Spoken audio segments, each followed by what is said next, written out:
Tambang emas Pani Gold Mine di Kabupaten Pohuwato, Gorontalo menggelar syukuran menjelang dimulainya tahap produksi. Kegiatan ini dihadiri langsung Gubernur Gorontalo bersama jajaran Forum Koordinasi Pimpinan Daerah serta manajemen perusahaan. 2, 1. Suasana hikmat dan penuh kebersamaan mewarnai acara syukuran menuju produksi tambang emas Pani Gold Mine di Pohuwato, Gorontalo. Kehadiran Gubernur Gorontalo Gusner Ismail bersama Wakil Gubernur Gorontalo Ida Syaidah Rusli Habibie, Wakapolda Gorontalo, serta jajaran Forkopimda menjadi bentuk dukungan pemerintah daerah terhadap investasi sektor pertambangan di Gorontalo. Turut hadir Presiden Direktur Merdeka Gold Resources Boyke Purbaya Abidin. Gubernur Gusner Ismail menegaskan hal terpenting dalam operasional tambang adalah implementasi analisis mengenai dampak lingkungan atau AMDAL secara konsisten dan bertanggung jawab.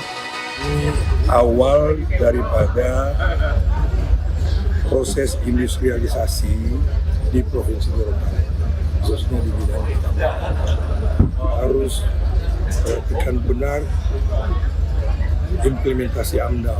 Itu kunci.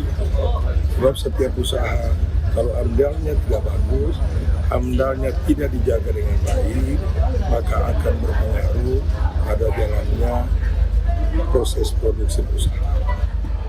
Sementara itu pihak Pani Gold Mine menargetkan produksi kurang lebih 100.000 ons emas pada tahun 2026.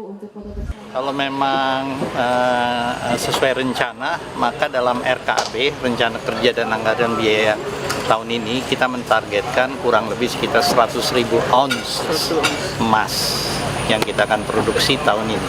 Itu target sampai tahun berapa, Pak? Ya, tahun ini, 2026. Kemudian meningkat terus, dan apabila nanti proses CIL, carbon leaching-nya selesai, maka kita bisa 3 kali lipat dari itu nanti.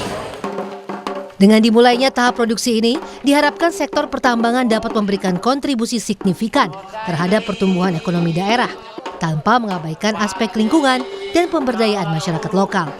Agustiar, Kompas TV, Pohuwato, Gorontalo.